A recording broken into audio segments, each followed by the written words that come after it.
Buti na lang talaga ni-remind ako ng pamangkin ko na ubos na daw ang kanyang moisturizer cream. Grabe. Yung mga pamangkin ko na talaga nang remind sa akin ngayon. Siyempre, sa dami ba namang iniisip natin, hindi na natin maalala at mga pinagtatry ng mga products. Pero guys, ito yung tinutukoy na product ng pamangkin ko kasi nagustuhan talaga nila ito. Dahil mayroong dalawang pamangkin na. Mga lalaki sila lahat. Si Yowie Bricks at saka si Cristaniel.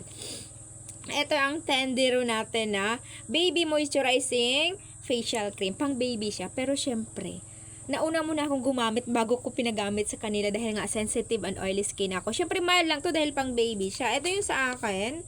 O, diba? Simot na siya, guys.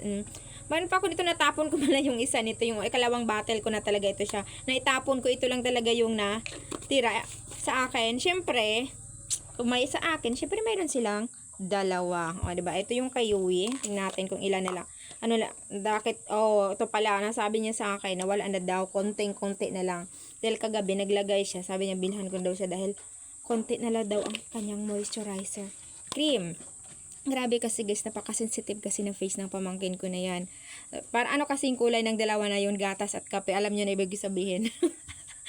Okay. Tapos ito naman yung kay Cristaniel. Nalaglag.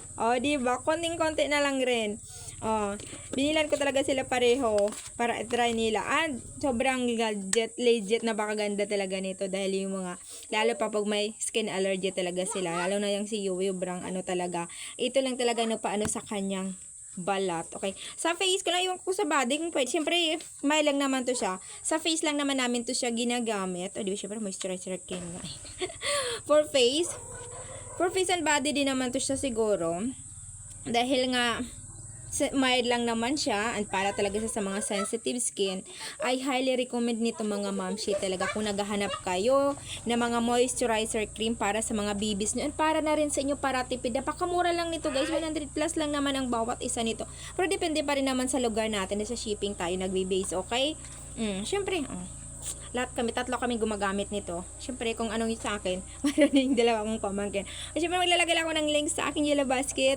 Okay, or sa Facebook mo man dito mapanood. Okay, message mo na lang ko sa aking messenger. Okay, yun lang pala for more. Ingat